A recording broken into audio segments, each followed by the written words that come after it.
નમસ્કાર મિત્રો, હું હરિવર્ધન ચોકસી આપ સૌનું સ્વાગત કરું છું. મિત્રો, આજના વિડીયોમાં આપનું ખૂબ ખૂબ સ્વાગત. મિત્રો, રોજની જેમ આજે પણ જોઈએ કોણે શું કરવું શું ન કરવું. તારીખ 25/7/2026 શનિવાર. પહેલી રાશિ મેષ રાશિ. મેષ રાશિવાળાએ આજે શું કરવું જોઈએ? મેષ રાશિવાળાએ આજે શનિની આરાધના કરવી જોઈએ, શનિ ચાલીસાનો પાઠ કરવો જોઈએ અને ભગવાન શનિને પીળા ફૂલ અર્પણ કરવા જોઈએ. શું નથી કરવાનું? મિત્રો, આજે ભાઈ સાથે મનમોટાવ નહીં કરતા. આજના સહાયક દેવ ભગવાન શનિ ને હનુમાન. વૃષભ રાશિવાળાએ આજે શું કરવું? વૃષભ રાશિવાળાએ આજે ભગવાન શનિને સફેદ સુગંધિત ફૂલો અર્પણ કરવા જોઈએ, ભગવાનની આરાધના કરવી જોઈએ અને કોઈ અંધ વ્યક્તિને મદદ કરવી જોઈએ.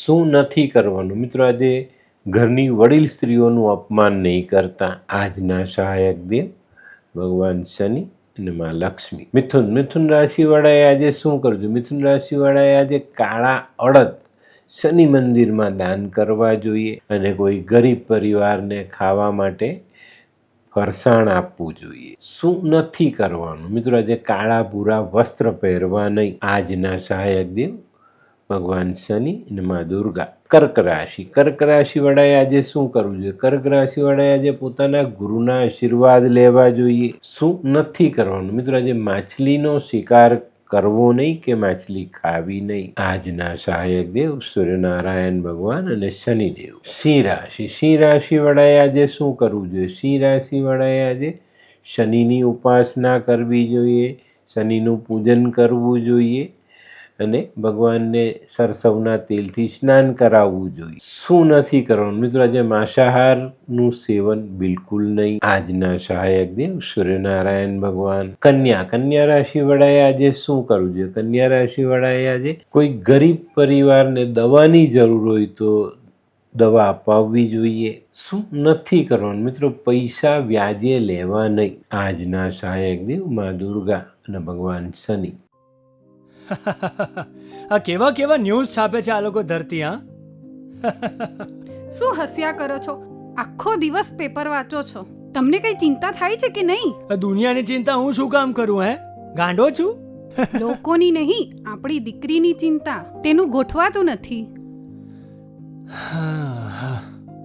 હા, એની ચિંતા તો મને પણ છે, પણ શું કરીએ કઈ સમજાતું જ નથી. મમ્મી, પપ્પા. અરે મમ્મી, તમને ગમતા સમાચાર આપું. અરે શું? પપ્પા, હવે તમે મારી ચિંતા કરવાનું છોડી દો. કેમ? મારી પેલી ફ્રેન્ડ હતી ને, જે લગ્ન માટે છોકરો શોધતી હતી પણ તેને યોગ્ય પાત્ર મળતું ન હતું. કોણ, પેલી નીલમ? હા, નીલમ. તેને માત્ર 3 જ મહિનામાં પોતાના માટે સુંદર, સુશીલ અને સંસ્કારી પાત્ર મળી ગયું. શું વાત કરે છે સોનુ? હા મમ્મી, એણે લાલ કિતાબ બનાવીને પોતાની જિંદગી બદલી નાખી. લાલ કિતાબ? હા પપ્પા, લાલ કિતાબ. તો ચાલો આપણે પણ બનાવીએ લાલ કિતાબ. શું તમારા સંતાન માટે યોગ્ય જીવનસાથી શોધી શકાય? હા, જો તમે તમારી કુંડળીનો અભ્યાસ કરી કુંડળીના ગ્રહોને બળવાન બનાવવા લાલ કિતાબના યોગ્ય ઉપાય યોગ્ય રીતે કરો છો તો તમારા સંતાનો માટે યોગ્ય જીવનસાથી મેળવી જ શકાય છે. તો ચાલો બનાવીએ પોતાના સંતાનોની લાલ કિતાબ. તુલા રાશિવાળાએ આજે શું કરવું જોઈએ? તુલા રાશિવાળાએ આજે ભગવાન શનિની આરાધના કરવી જોઈએ અને કોઈ અંધ વ્યક્તિને જમાડવો જોઈએ. શું નથી કરવાનું? મિત્રો, આજે શરાબનું સેવન નહીં કરતા. આજના સહાયક દેવ લક્ષ્મીનારાયણ ભગવાન. વૃશ્ચિક રાશિવાળાએ આજે શું કરવું? વૃશ્ચિક રાશિવાળાએ આજે કુટુંબના નબળા વ્યક્તિને મદદ કરવી જોઈએ, એનું ધ્યાન રાખવું જોઈએ. શું નથી કરવાનું? મિત્રો, તેલનો બગાડ બિલકુલ નહીં. આજના સહાયક દેવ ભગવાન શનિ અને હનુમાન. ધનરાશિવાળાએ આજે શું કરવું જોઈએ? ધનરાશિવાળાએ આજે જલથી અથવા ગંગાજળથી ભગવાન શનિનો અભિષેક કરવો જોઈએ અને કોઈ ગરીબ મજૂરને દૂધ પીવડાવવું જોઈએ. શું નથી કરવાનું? કોઈ નજીકના મિત્રને જુઠ્ઠા વાયદા નહીં કરતા. આજના સહાયક દેવ ભગવાન વિષ્ણુ ને શનિ. મકર રાશિવાળાએ આજે શું કરવું? મકર રાશિવાળાએ આજે સરસવના તેલથી ભગવાન શનિનું સ્નાન કરાવવું જોઈએ.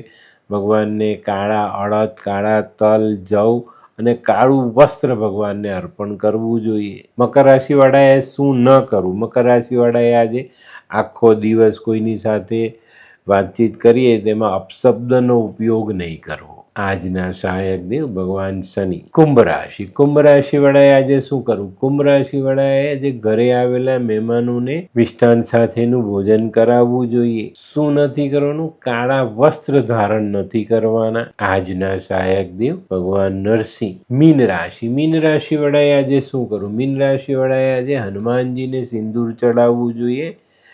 ભગવાનને રેવડી બુંદીનો પ્રસાદ ધરાવવો જોઈએ. શું નથી કરવાનું? મિત્રો આજે દૂધનો બગાડ બિલકુલ નહીં કરતા. આજના સહાયક દેવ ભગવાન શનિ અને વિષ્ણુ. તો મિત્રો આ તો તમારા માટે આજના દિવસે કોણે શું કરવું શું ન કરવું તેનું જ્ઞાન. આજનો વિડીયો ગમ્યો તો લાઈક કરો, શેર કરો, યુટ્યુબ જોનારા શેર કરે ને સબસ્ક્રાઈબ કરે. હું રેવદન ચોકસી આપ સૌની રજા લઉં. ફરી મળીએ નવા વિડીયોમાં નવી જાણકારી સાથે. તો ચાલો બદલીએ જિંદગી. નમસ્તે.